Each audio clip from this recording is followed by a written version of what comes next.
नमः शिवाय। ओम श्री शाम शिवाय नमः।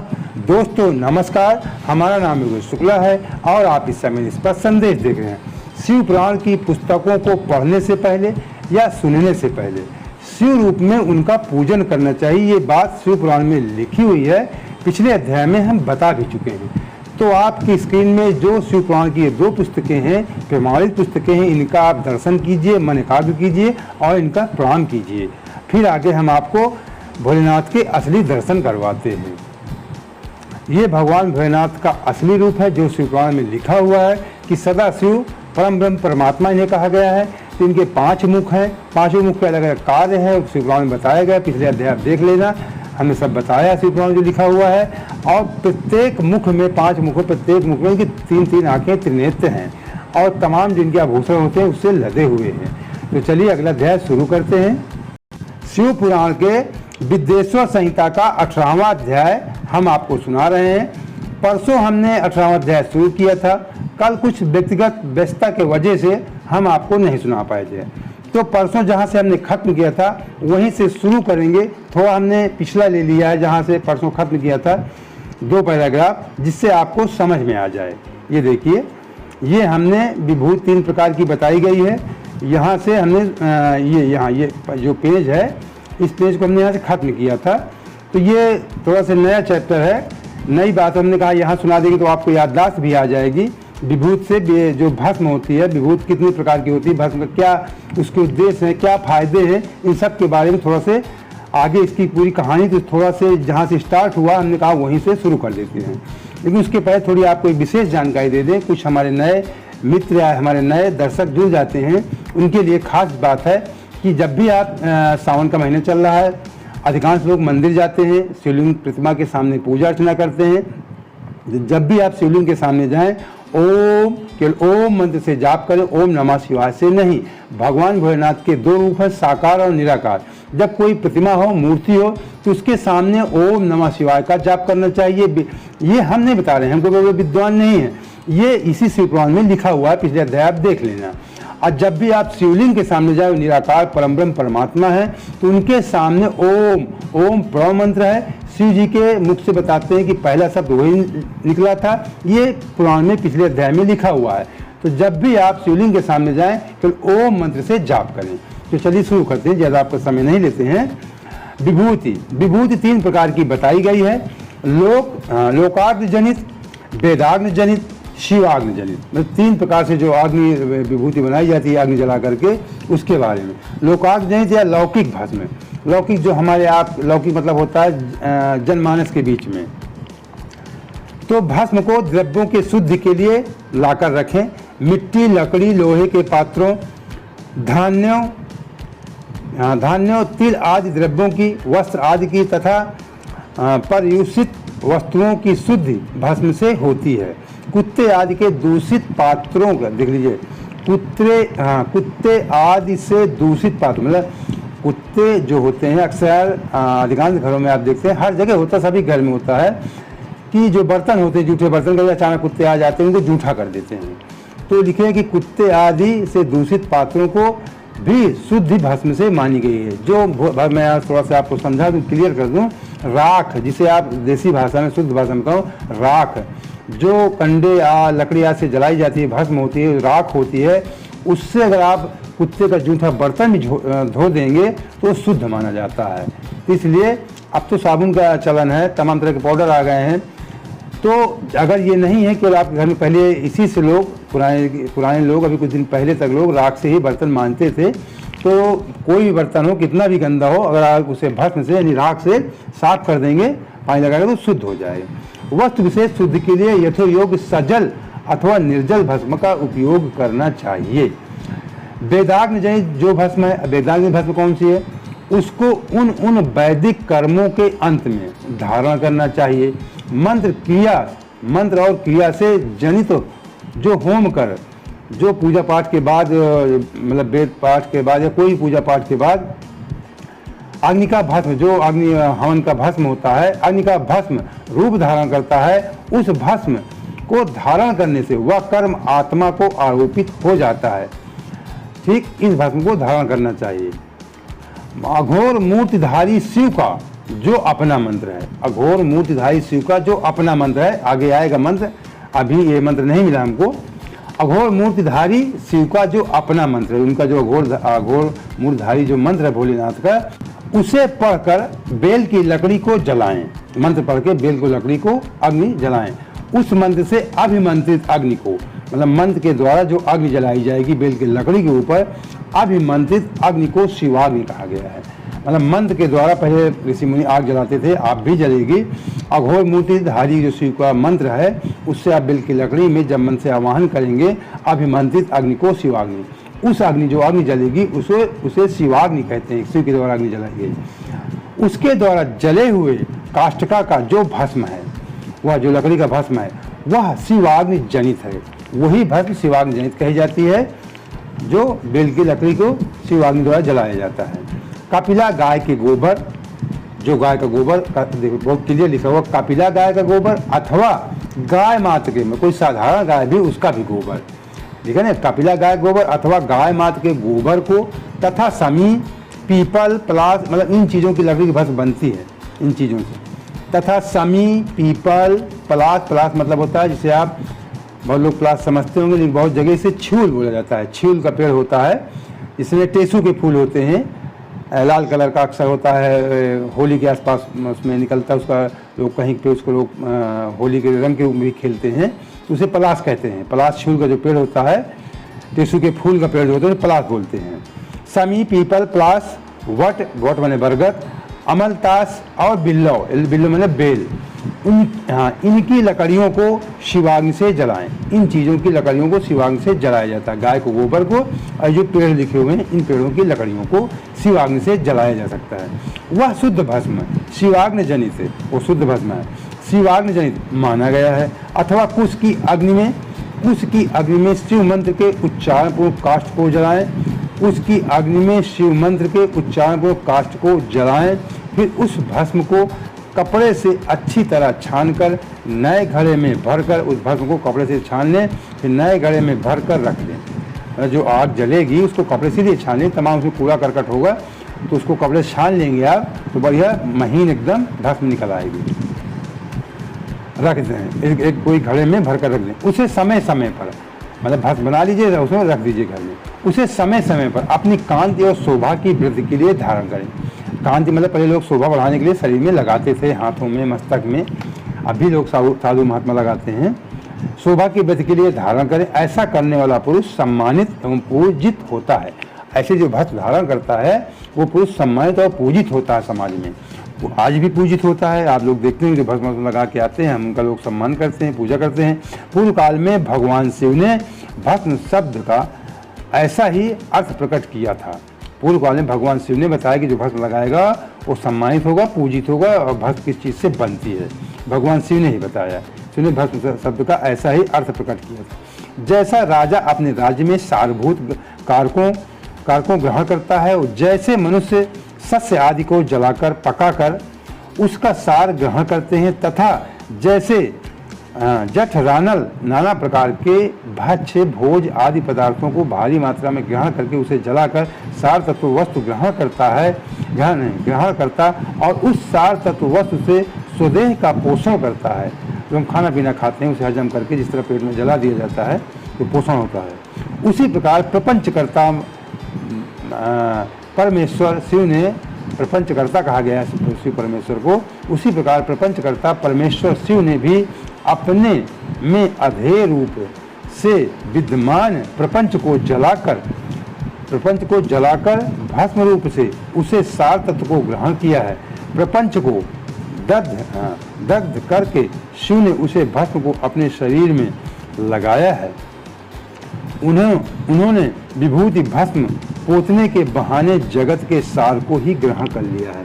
आज भी उज्जैन में आप देखते हैं भस्म आरती होती है, जो लाश की आरती, जो राख होती है उससे उनकी आरती होती है। डेली सुबह भस्म आरती उज्जैन में होती है। जगत के सार को, कि सब कुछ जगत के सार को ही ग्रहण कर, मतलब यही संपूर्ण जगत है, उसको भोलेनाथ ने ग्रहण कर लिया, जगत के सार को ही ग्रहण किया।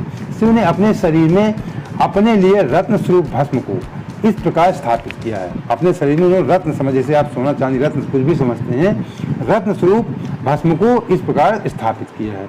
आकाश के सार तत्व से केश, आकाश के सार तत्व से केश, वायु के सार तत्व से मुख, अग्नि के सार तत्व से हृदय, जल के सार तत्व से कटिभाग और पृथ्वी के सार तत्व से घुटने को धारण किया है। इसी तरह उनके सारे अंग विभिन्न वस्तुओं के सार रूप हैं। मैं भोलेनाथ का पूरा शरीर जो सार रूप है, ये ब्रह्मांड का, इस जगत के इतना मैं संक्षेप में बता रहा हूँ।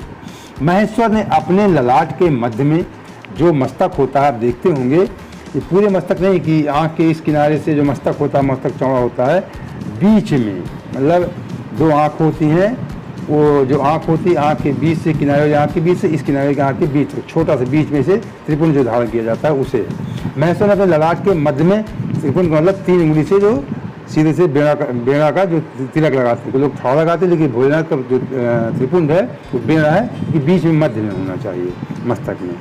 महेश्वर ने अपने ललाट के मध्य में तिलक रूप से जो त्रिपुंड धारण किया है वह ब्रह्मा विष्णु और रुद्र का सार तत्व है। ये बहुत लोग नहीं जानते हैं, आप जान लीजिए। जो त्रिपुंड ऐसे नहीं धारण किया, जो भगवान भोलेनाथ त्रिपुंड लगाए रहते हैं, उसका अर्थ है कि ब्रह्मा विष्णु और रुद्र उन्हीं के रूप हैं भोलेनाथ के। तो ये तीनों का सार तत्व, मतलब तीनों का जो सारांश है, तो संक्षेप में सारांश उनका तत्व है, अस्तित्व है, उसको धारण किए रहते हैं महेश्वर सदाशिव, ब्रह्मा विष्णु रुद्र का त्रिपुंड के रूप में। वे इन सब वस्तुओं को जगत के अभ्युदय हेतु मानते हैं।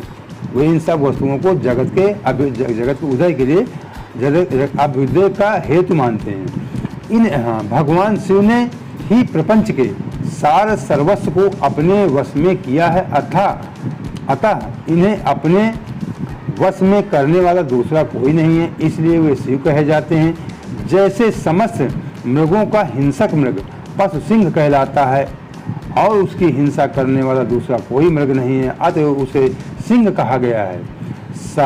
सकार का अर्थ है नित्य सुख, सकार का अर्थ है नित्य सुख एवं आनंद। इकार को पुरुष और वकार को अमृत स्वरूपा शक्ति कहा गया है।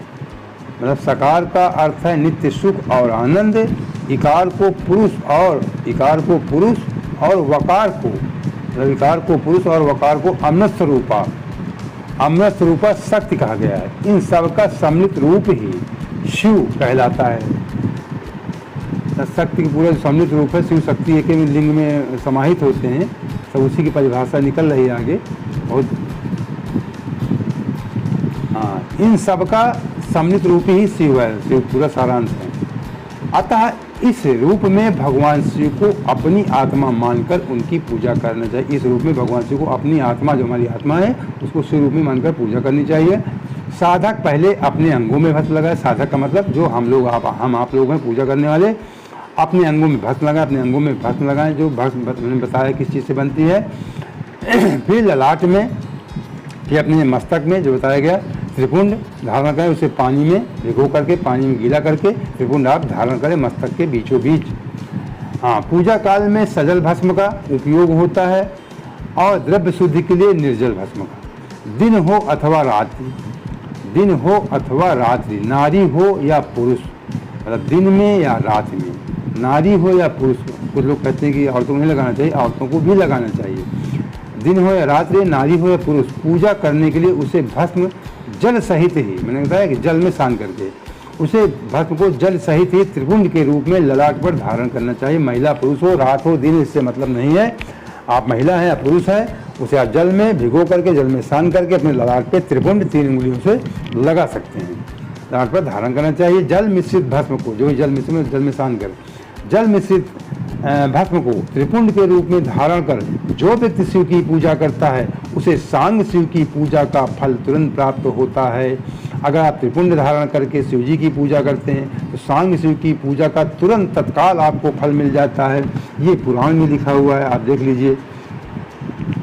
यह सुनिश्चित है, मतलब ये निश्चित में कोई धोखा नहीं लिखा है, ये तुरंत फल मिल जाता है, ये सुनिश्चित है, गारंटेड है। जो प्राणी शिव मंत्र के द्वारा भस्म को धारण करता है, जो प्राणी शिव मंत्र के द्वारा भस्म को धारण करता है, शिव मंत्र ओम है, ओम नमः शिवाय, 2 मंत्र, एक एकाक्षरी एक पंचाक्षरी मंत्र, भस्म को धारण करता है, वह सभी ब्रह्मचर्य, गृहस्थ, वानप्रस्थ तथा संन्यास आश्रमों में श्रेष्ठ होता है, इन आश्रमों में श्रेष्ठ माना जाता है, उसे शिवाश्रमी कहा जाता है। शिव मंत्र पढ़ के अगर हम भस्म लगाते हैं तो हमें शिवाश्रमी कहा जाएगा।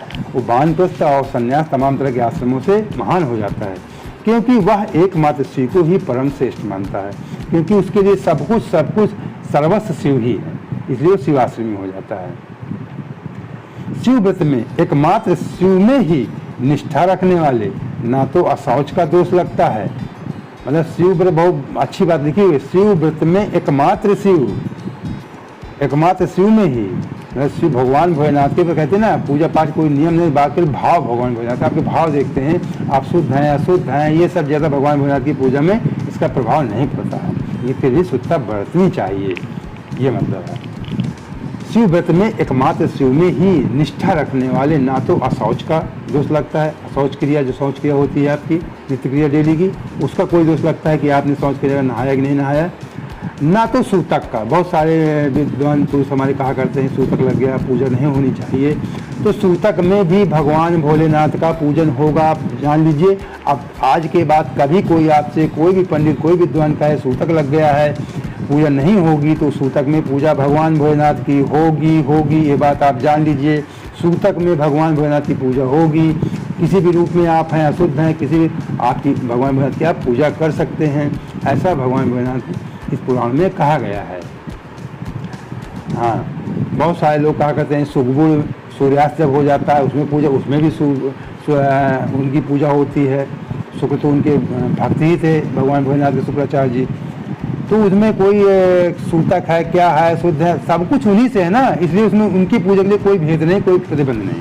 सूतक में भी आप पूजा कर सकते। ललाट के अग्रभाग में अपने हाथ से या गुरु के हाथ से श्वेत भस्म या मिट्टी से तिलक लगाना चाहिए। ललाट के बीचों बीच अपने हाथ से गुरु से मिट्टी का तिलक लगाना चाहिए, मिट्टी से तिलक लगाना चाहिए। यह शिव भक्त का लक्षण है।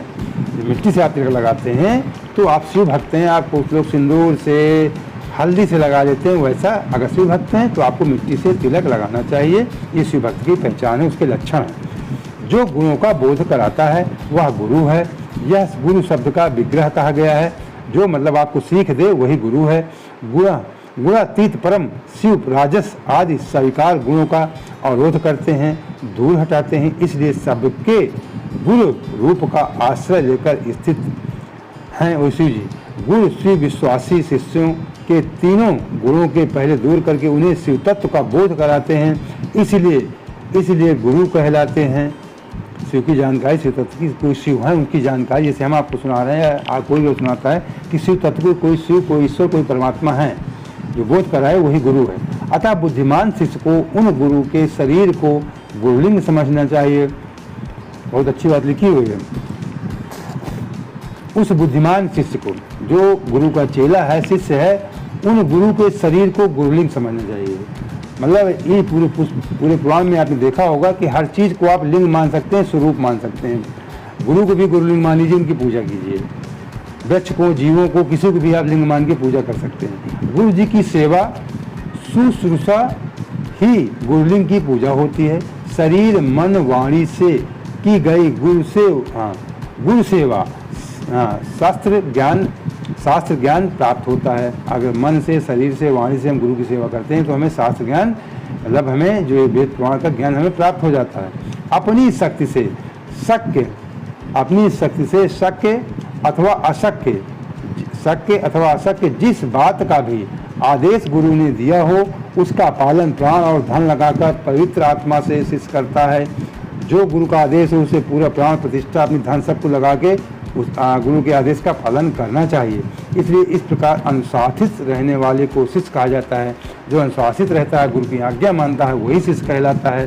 सुशील शिष्य को शरीर धारण के सभी साधन गुरु को अर्पित करके तथा अन्न का पहला पाक उन्हें समर्पित करके उनकी आज्ञा लेकर भोजन करना चाहिए, जिसे आप गुरु मानते हैं। तो पहला जो भोजन जो कौर खाते हैं उसे आप गुरु को पहले समर्पित करिए। पूरे लोग, अक्सर लोग आप देखते होंगे थाली रखने के बाद पानी घुमाकर प्रणाम करते हैं, जो अपनी उनके इष्ट होते हैं, गुरु होते हैं, कोई भी होते हैं, देवता हो, इंसान हो, कोई भी हो सकता है। अन्न का पहला पाक उन्हें समर्पित करके उनकी आज्ञा लेकर फिर भोजन ग्रहण करते हैं कि हम भोजन ग्रहण कर रहे हैं। शिष्य को निरंतर गुरु के सानिध्य के कारण पुत्र कहा जाता है। निरंतर शिष्य जब गुरु के साथ रहता है उसे पुत्र भी कहा जाता है गुरु का। जीवा रूप लिंग से मंत्र रूपी शुक्र का, जीवा रूप जबान रूपी जो लिंग है इसको भी लिंग कहा जाता है। मंत्र रूपी शुक्र का मंत्र रूपी शुक्र का कान रूपी योनि में आधान करके जो पुत्र उत्पन्न होता है उसे मंत्र पुत्र कहते हैं।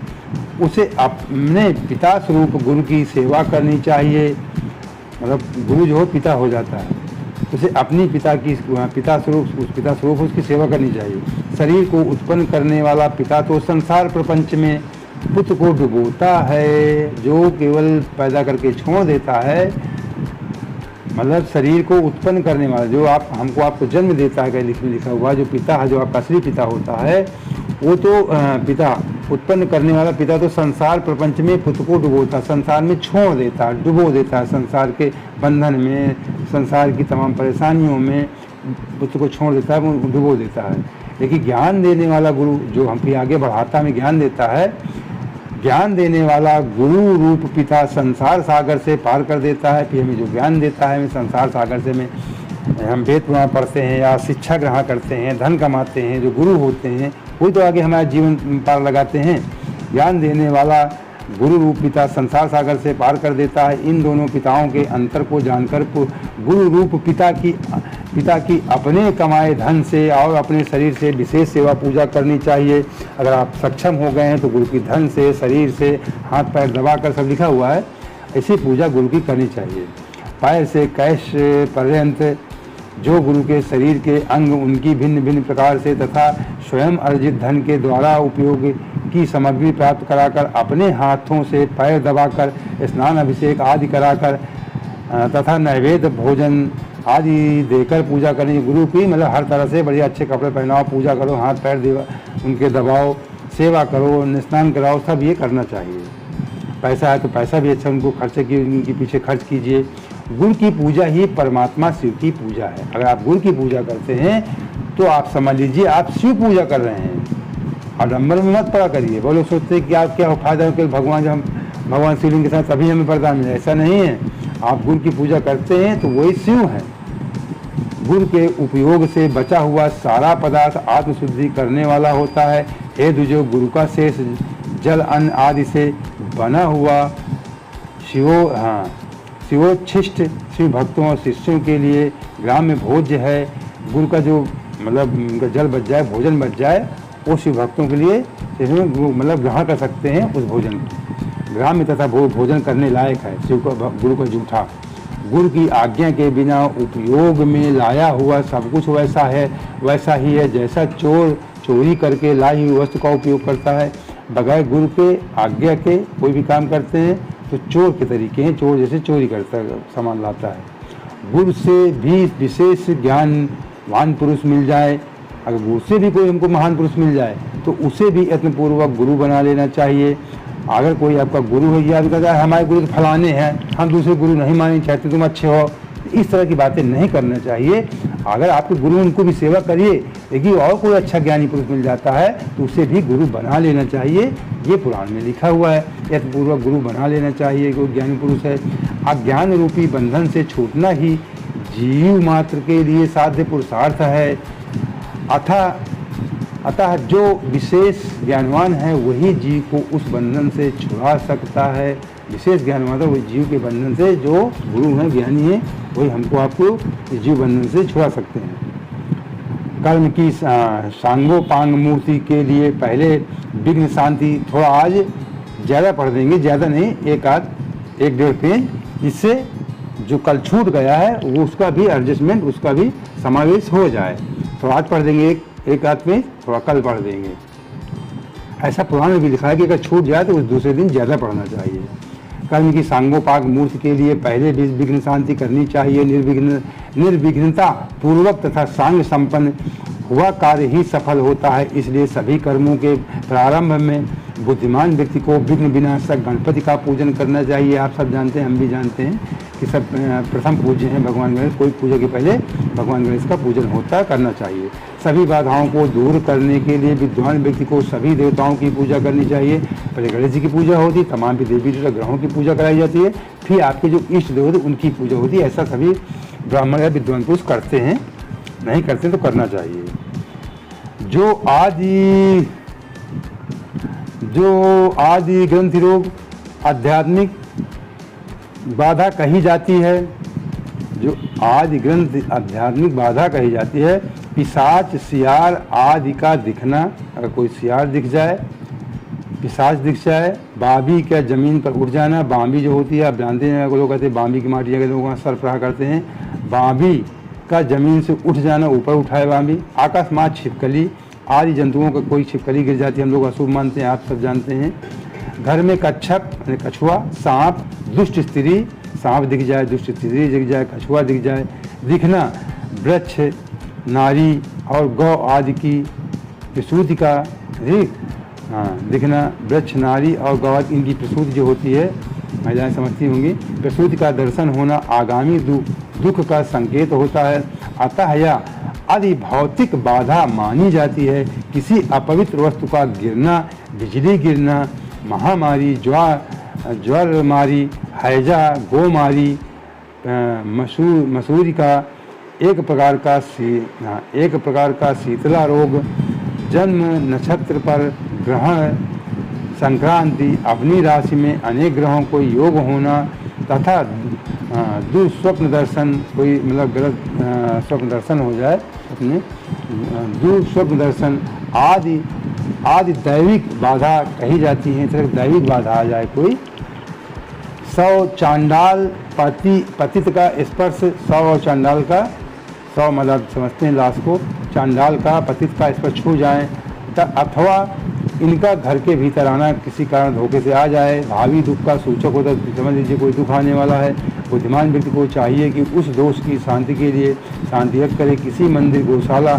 यज्ञशाला अथवा घर के आंगन में जहाँ दो हाथ पर ऊंची जमीन हो, उसे मतलब ऊंची ज़मीन पे उसे अच्छी तरह साफ करके उस पर एक भार धान रखकर उसे फैला दें, एक भार धान रखकर फैला दें, उसके बीच में कमल बनाएं और कोण सहित 8 दिशाओं में भी कमल बना दें।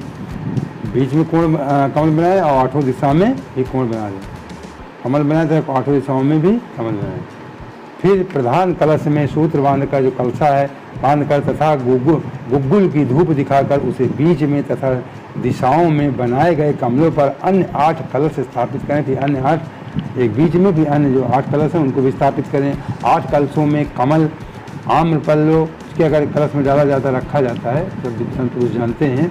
8 कलशों में कमल, आम्रपल्लो जो आम का पत्ता रखा जाता है, आप सब जानते हैं, कुसा भी डाला जाता है। गंध, कोई सुगंध डाली जाती है। पंचद्रव्यों से युक्त मंत्र डालकर, कुसा डालकर गंध आदि पंचद्रव्यों से युक्त मंत्रपूत जल से उन्हें भरें, मंत्रपूर्वक जल से उसे भर दें।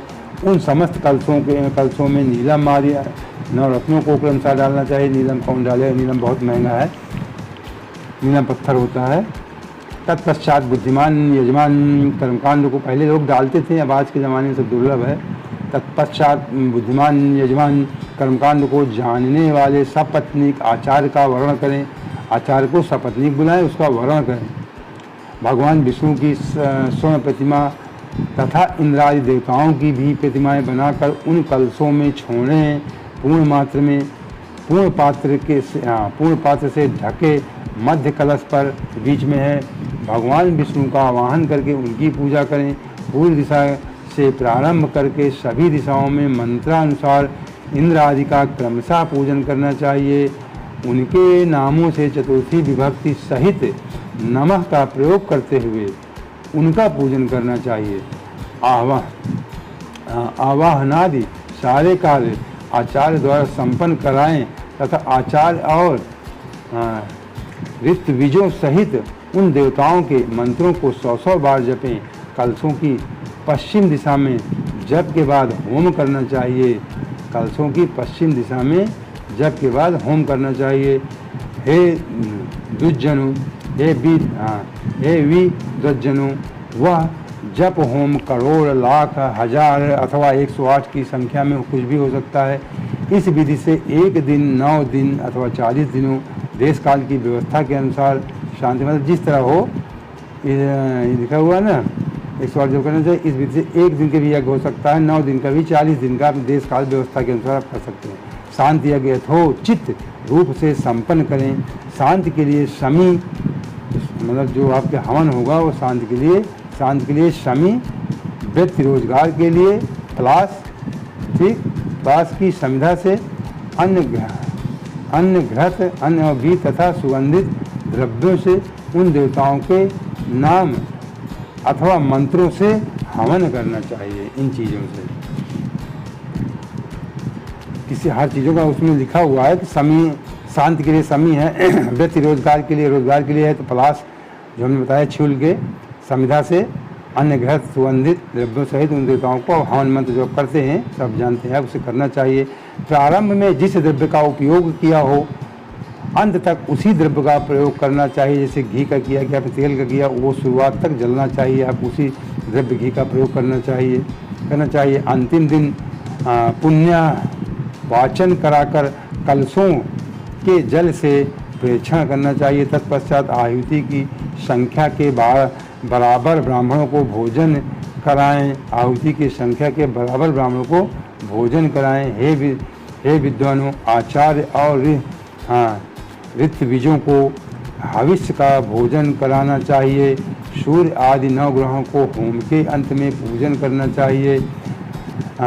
ऋत्विजों को क्रमानुसार 9 रत्नों की दक्षिणा देनी चाहिए।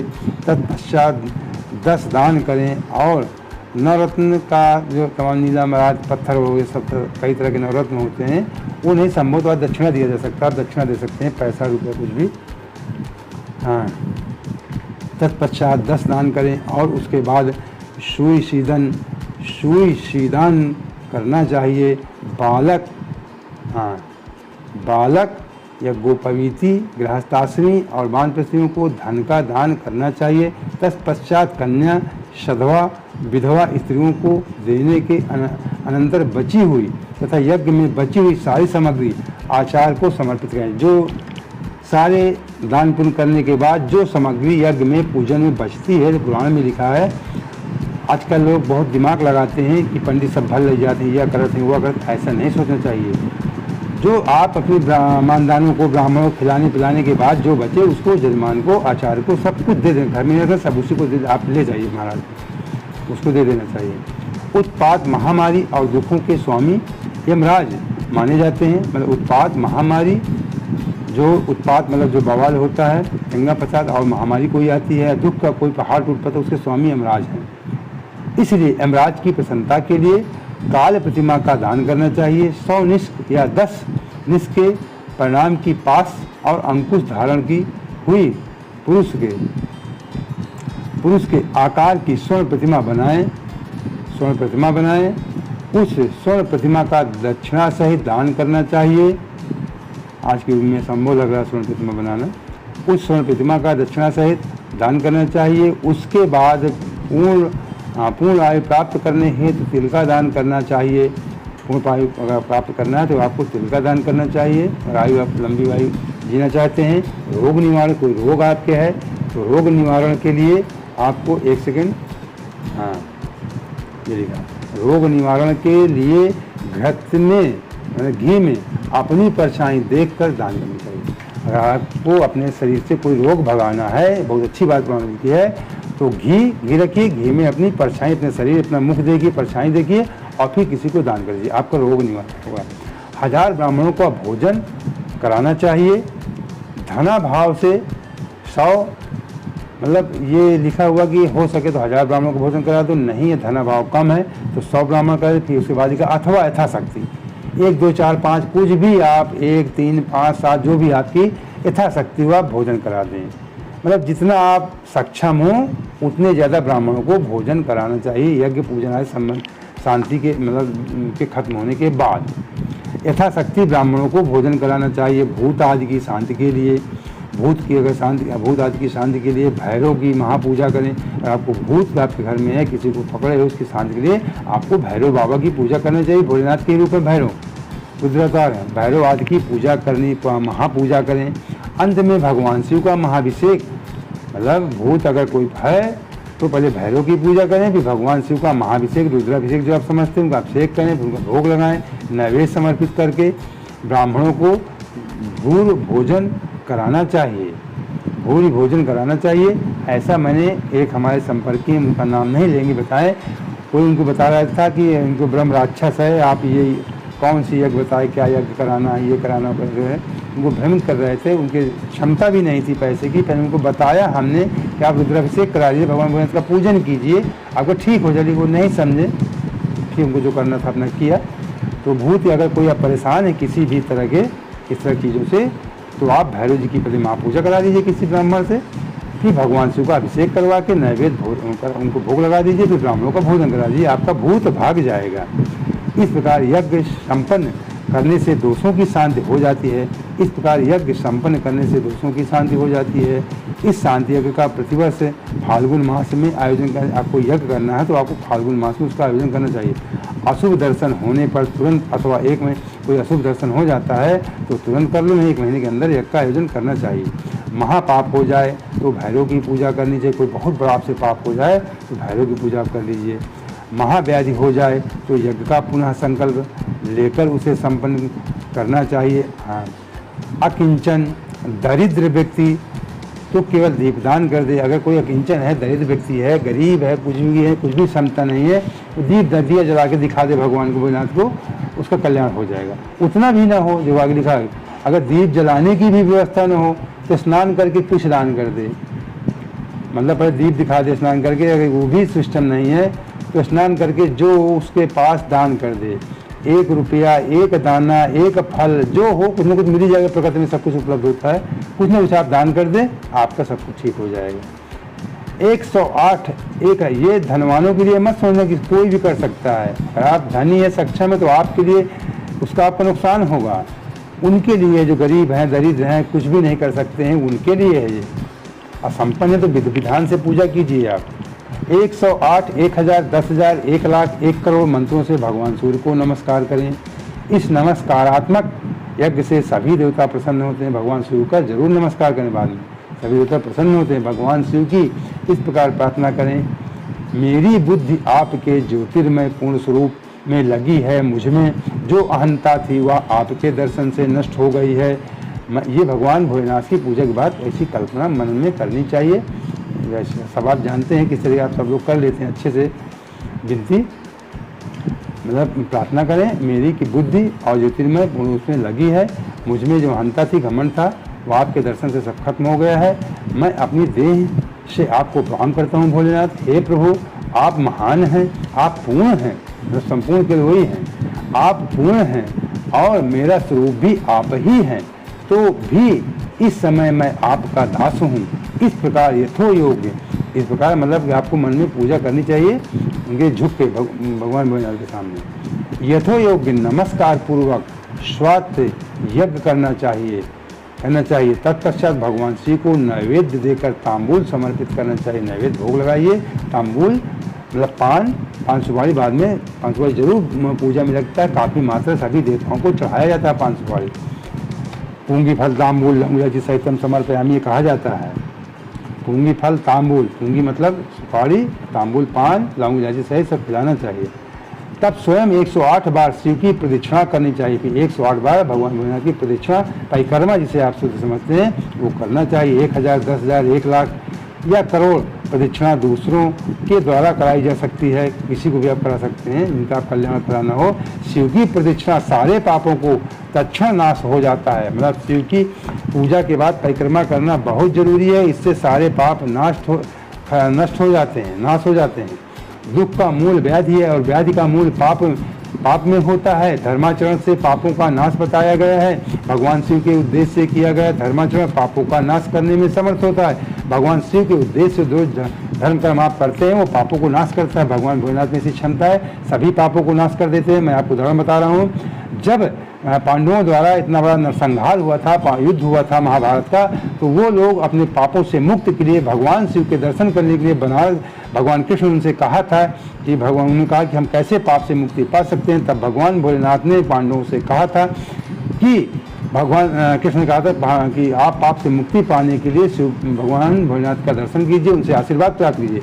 तब पांडव लोग बनारस गए। बनारस से भगवान भोलेनाथ उनसे काफ़ी नाराज थे, तो उन्होंने वहाँ से चले गए, काफ़ी दूर चले गए, जिसे आप आजकल केदारनाथ समझते हैं। काफ़ी दूर पहाड़ों के बीच में निकल गए।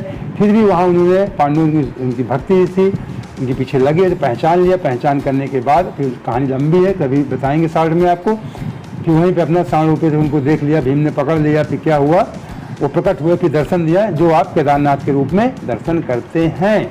जिस रूप में वो शिवलिंग बने हैं वो कहते हैं साण का दिल है, जिसे भीम ने पकड़ लिया था। कि भगवान बहुत खुश हो गए तो उनको दर्शन देते। इसकी कुछ और भी लंबी कहानी है, इतने संक्षेप में नहीं बताया जाता, लेकिन मैं आपको बता दिया पाप से मुक्ति का साधन, कि पांडवों ने भी पाप से मुक्ति के लिए भगवान शिव का दर्शन भगवान भोलेनाथ केदारनाथ के किया था। इसलिए सभी पाप से मुक्ति के अगर आप चाहते हैं तो भगवान शिव का पूजन करें, अनुष्ठान करें। शिव के धर्म, ये लिखा हुआ है, पापों का नाश करने में समर्थ होता है। शिव के धर्मों में प्रदक्षिणा को प्रधान कहा गया है। शिव के धर्म, शिव के मतलब पूजा पाठ है, परिक्रमा प्रदक्षिणा को प्रधान, सबसे महान मतलब प्रधान रूप से कहा गया है। क्रिया से जप रूप होकर प्रणव हुई, क्रिया से जप रूप होकर प्रणव ही प्रदक्षिणा बन जाता है, प्रणव ही प्रदक्षिणा बन जाता है। जन्म और मरण का द्वंद्व, जन्म क्रिया से जप रूप होकर प्रणव ही प्रदक्षिणा बन जाता है। क्रिया मतलब क्रिया से जप रूप होकर प्रणव, प्रणव जो प्रणव मंत्र होता है ओम ही प्रदक्षिणा। अगर आप नहीं कहीं पे सुविधा है परिक्रमा करने की तो आप प्रणव मंत्र जाप करेंगे, वो भी प्रदक्षिणा बन जाता है। जन्म और मरण का द्वंद्व, जीवन मरने का जो द्वंद्व होता है कहते जीवन का, उसे ही माया चक्र कहा गया है। शिव का माया चक्र ही बलिपीठ कहलाता है। शिव का माया चक्र जो है उसे ही बलिपीठ कहते हैं। बलिपीठ से आरंभ करके प्रदक्षिणा के क्रम से जो आप मंदिर के गेट के सामने जो घूमी जाती है 2 3 4 से परिक्रमा की जाती है उसके बारे में है। बलिपीठ से प्रारंभ करके प्रदक्षिणा के क्रम से एक पैर के पीछे दूसरा पैर रखते हुए, एक पैर क्रम से एक दूसरे पीछे रखते हुए बलिपीठ में पुनः प्रवेश करना चाहिए। तत्पश्चात नमस्कार करना चाहिए, भगवान भोलेनाथ का प्रणाम करना चाहिए। इसे प्रदक्षिणा कहा जाता है, इसे परिक्रमा आप कह सकते हैं।